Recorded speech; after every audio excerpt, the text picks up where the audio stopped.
Oh, the irony. It is officially Shark Week on Discovery Channel. Coincidentally, hey, stop that kid. Man down, Errol Spence fights Terence Crawford for undisputed this very same week. What up, Fight World? It's your boy Ego, and I'm back with some more boxing. I need each and every one of you, if you are listening to my voice, to hit the subscribe button and the bell notification icon so you don't miss a thing. I went over this on my social media.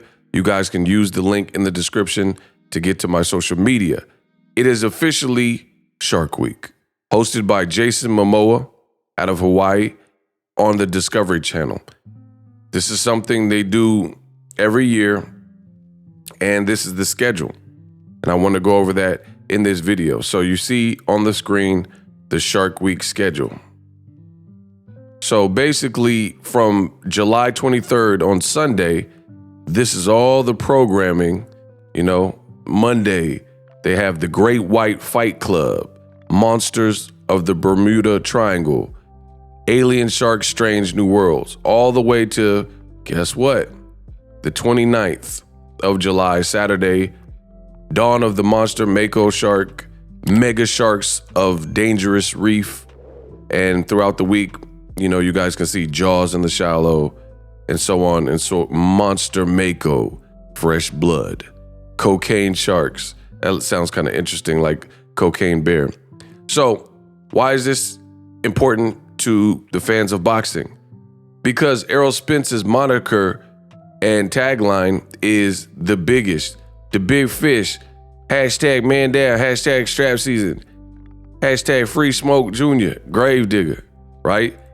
And you guys see it right there. Saturday, July 29th, he is fighting for the undisputed welterweight championship of the world at the T-Mobile Arena in Las Vegas. Be there, be square. If you're not there live, make sure you guys order from Showtime pay-per-view. So I thought this was a very interesting, very, very interesting how Shark Week ends on Saturday and Errol Spence and Terence Crawford rivalry kind of ends on Saturday as well, as we will have a crowned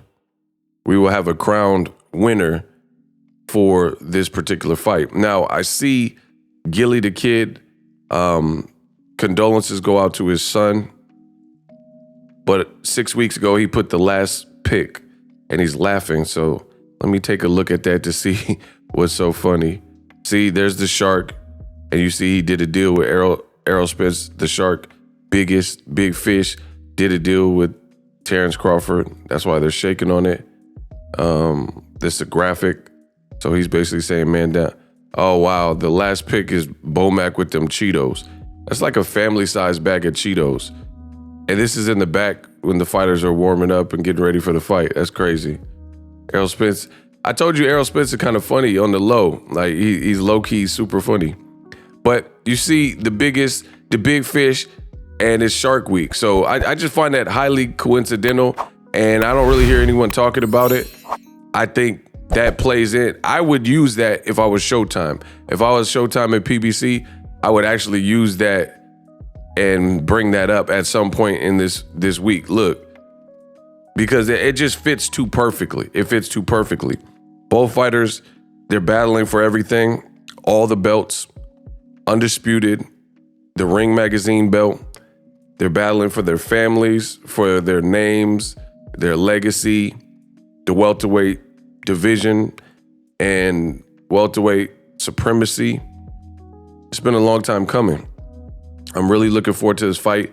Both guys look in shape, as you guys see Errol Spence and his son. Even his son is in shape. Let's go. Errol Spence looked chipped up. Terence Crawford, he's looking like Bruce Lee in some of his pictures, flexing. And both guys are strong. Both guys have heart and dog. Both guys have intelligence. That's why I think the world of boxing is getting up for this particular fight, because it's been years in the making. Both guys have some similar traits. They don't fight alike, but some of the traits that they possess are similar. Like they both have dog. They both can dog it out and show that toughness and grit and resolve in the fight. Now, as far as Errol Spence, big fish, the biggest on Shark Week, I like this weight cut. Errol Spence has professed that he intends to move up to 154, been a welterweight for some odd years, and, you know, that's the plan. But he couldn't move forward with his career knowing there was a guy like Terence Crawford out there saying that he's the best. And that's a testament to who Errol Spence is as a fighter, and I really respect it. Similarly, another Texan, Jermall Charlo. I remember Julian J. Rock Williams, he was like, come and fight me, turkey. And he was the mandatory for Jermall Charlo at 154. Charlo was a big guy, and he was saying that 54 was getting harder and harder for him to make. But Charlo did the right thing, in my opinion, and took care of that smoke with J-Rock when he was undefeated and became the first to blemish his record before he moved up to 160. And to me, that's the proper way to go about things, because had Jermall Charlo just moved straight up and didn't fight J-Rock at 54, then you know what people would be saying. People would be like, oh, Maul ducked J-Rock. J-Rock was chasing him down and he fled and left the division, you know? And even if it's warranted or not, that's what people will say. Like even in the situation with Devin Haney and Shakur Stevenson, if Devin Haney moves up to 140, and I'm not saying this is my opinion, I'm just talking about how boxing works.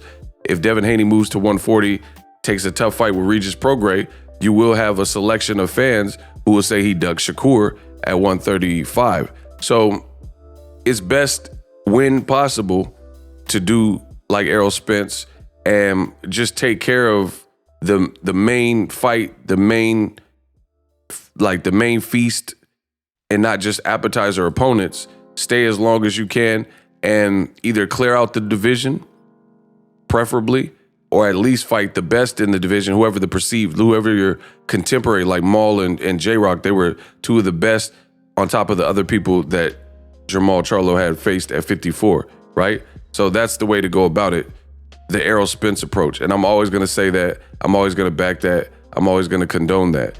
Errol Spence, win, lose, or draw, I have him winning, but that's just a fight prediction. And I think I'll be right. I explained why I think I'll be right, but you got to respect the guy.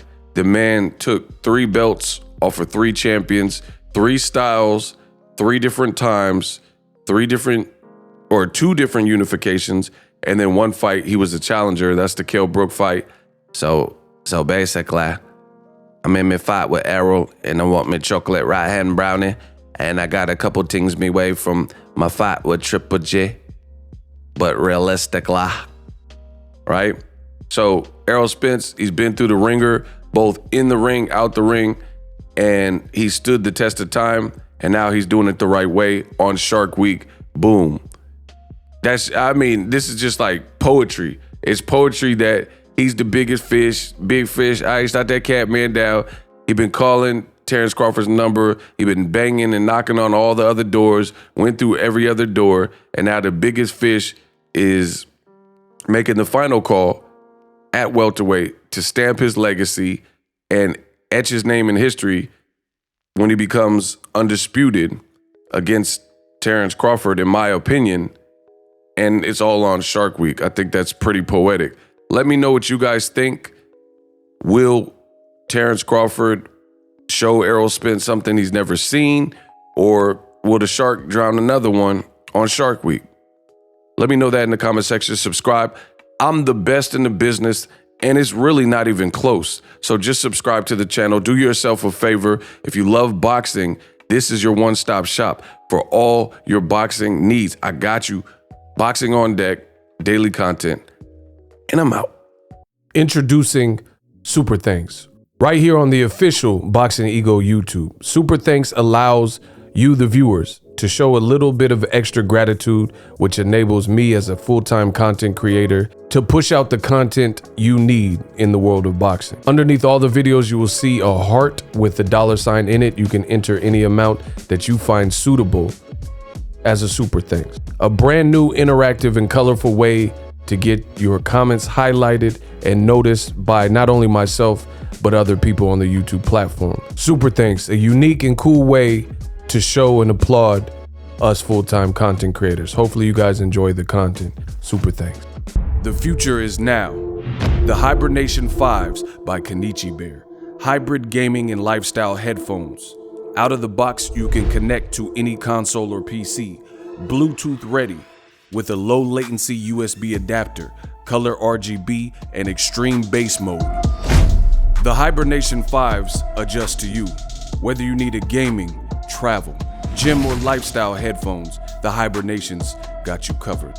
The new Hibernation 5s, link in the description. Customize the way you hear the world. Welcome to the nation. Are you tired of your YouTube videos not getting any views? Well, consider TubeBuddy. I've used TubeBuddy for years to scale up my YouTube channel. Now we're sitting over 200,000 subscribers. TubeBuddy is a browser extension that offers a ton of built-in productivity and time-saving services to take your channel to the next level. Use my link in the description to get started with TubeBuddy and level up your channel faster. We working.